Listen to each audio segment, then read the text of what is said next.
Πάμε. Έχω μέσα μόνο σαν αφεντικό 52 χρόνια.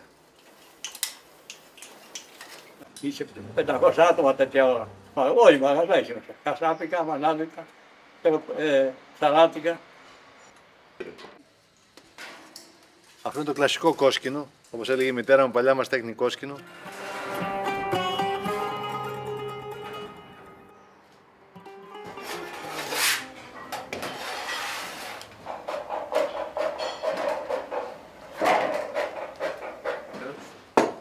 Είναι έτσι. Αλλάκωσε. Σου άλλαξε εδώ. Από κάτω. Δίσκους και αέρες, έτσι την καθάρισε. Έτσι.